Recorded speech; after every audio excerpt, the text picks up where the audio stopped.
Hi everyone! Before we start with the new video, I want to say big thanks to all of you for the feedback about the previous video. I have a few important questions for you as my subscribers, and I kindly ask you to leave your feedback to the pinned comment under this video. Your responses will be a very important input into the format of the future videos. Thank you in advance. Today's video will be a mixture of history, politics, and travel topics. Berlin and surroundings is a place of very important historical changes. For instance, Berlin was a place where the Wannsee Conference happened, where Nazi German officials were implementing the final solution to the Jewish question on 20th January 1942. Just imagine, one day, just this small building, but so many destinies were broken, so many lives were destroyed. Not far from the villa where the Wannsee Conference was held, there is a Cecilienhof Palace, where the Potsdam Conference was taking place. This conference was very important for the post-war global order and peace. Cecilienhof Palace was built from 1914 to 1917. There is a great park around, which is very green in summer and was very cold in winter 2022 when I was filming it on my video camera. Same as Wannsee Conference Villa, Cecilienhof Palace is also located near the lake. The palace has been a part of UNESCO World Heritage since 1990. Today, a museum is located in the building. You have two tours. One is about the Potsdam Conference with an audio guide in different languages. Another tour is in German and is about the royal history of this building. Besides the museum, there is also a hotel which wasn't operating in 2022 when I had this tour. But there are promises that the new owner will reopen it some years later after the renovation. The palace was constructed for Prince Wilhelm and his wife. Well, even though the palace was finished in 1917, due to the revolution in 1918 they relocated and lived in other places.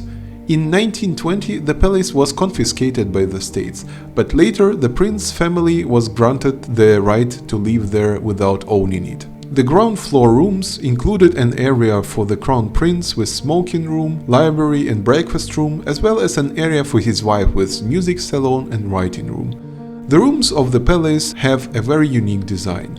One room is designed like a cabin on an ocean liner.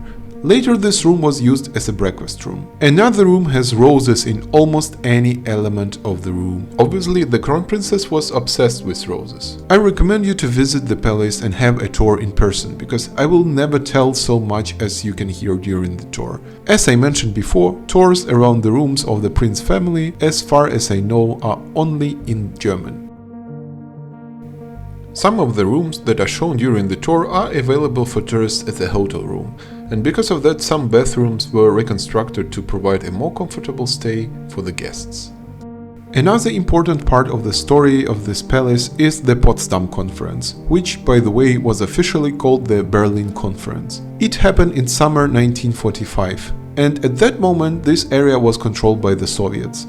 The Soviets did a lot to organize this conference, which was very hard in the after-war times when everything around was in ruins. They were able to establish good logistics, and that impressed all the participants. By the way, one small detail: the Soviets planted a Soviet star from flowers in the Ehrenhof of the palace. The tradition to keep the red star is kept here until nowadays, and I have mixed feelings about this fact. There were a few reasons to choose this specific place for the conference. One is because everything around was in ruins, but this place stayed untouched and could host big delegations. Second, it was somehow distant from other buildings, and thus it could provide very good security measures with less effort. A big military town number 7 was housed right nearby and stayed here from 1945 up to 1994 as one of Soviet Secret Service bases KGB. There is a separate museum of the KGB jail not far from the palace. Entrance is free. I recommend you visit it. You should know about the crimes of the Soviet regime. The Potsdam Conference wasn't the first one, of course. Many people know about two other conferences, where the USA, the USSR and the UK were also participating. One in Tehran in November 1943 and another one in Yalta in February 1945. Of course, a lot of key points of the future post-war world were defined at the Yalta Conference. The Potsdam Conference took place just 5 months after the Yalta Conference, but a lot of changes had taken place since then. The Soviets occupied Central and Eastern Europe. The Baltic states were forcibly reincorporated into the USSR. Stalin had set up a puppet communist government in Poland. US President Roosevelt had died in April 1945, and Harry Truman's position about the USSR was much tauter. Truman and his advisors saw Soviet actions in Eastern Europe as aggressive expansionism, which was incompatible with the agreements committed to by Stalin at Yalta in February. Also, the French delegation was refused to be a participant of the conference because of the position of the Soviets. So the dialogue between the key players was very complicated. The palace was split into 3 parts for the time of the conference, and each of them had its own entrance to the building. The white and red salon, which previously were Cecilia music salon and writing room, were used by the Soviet delegation. Wilhelm's smoking room was used by the American delegation. It was connected to a bright breakfast room. For US President Truman, some neoclassical pieces were brought in from neighboring Marble Castle. Wilhelm's library was used by the British delegation.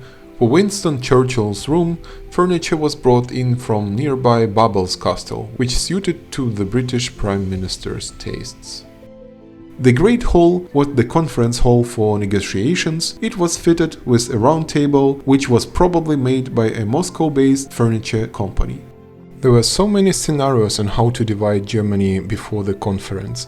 For instance, the Morgenthau Plan from the US in 1944 suggested having North German state, South German state, and an international zone governed by the United Nations. This plan was quickly refused by Churchill and other participants of the negotiations. A lot of other very important decisions were made about the future of occupied Germany. The conference finally defined how Germany would be divided into sectors. Berlin was divided into 4 sectors too. The same applied to Vienna and to Austria. The new border of Poland, known as Oder-Neisse Line, was agreed and stays until nowadays. By the way, if you didn't know, the initial plan was to have the border completely by Oder River. Also, Stettin had to belong to Germany, but under pressure of Soviets it was decided to pass this port city to Poland. Today the city is called Szczecin. On the one hand, the Potsdam Conference was very important for the future peace. On the other side, many of the agreed points were later ignored. For instance, even though East Germany was called German Democratic Republic, it was far from democratic, even though it was stated as an important point in the agreement. Eastern Bloc countries were an important tool of influence to the USSR, and to keep this influence, the USSR was ready to use military forces, like in Germany in 1953, in Hungary in 1956, and in Czechoslovakia in 1968. A number of Soviet military bases were located in East Germany, and they were kept there until 1994. The video you see right now was filmed by me in Wunsdorf, Germany. I have a lot to tell you about these places, but that would be a topic for future interesting videos. Please like, share, subscribe. Feel free to leave your comments, and don't forget to leave your feedback under the pinned comment.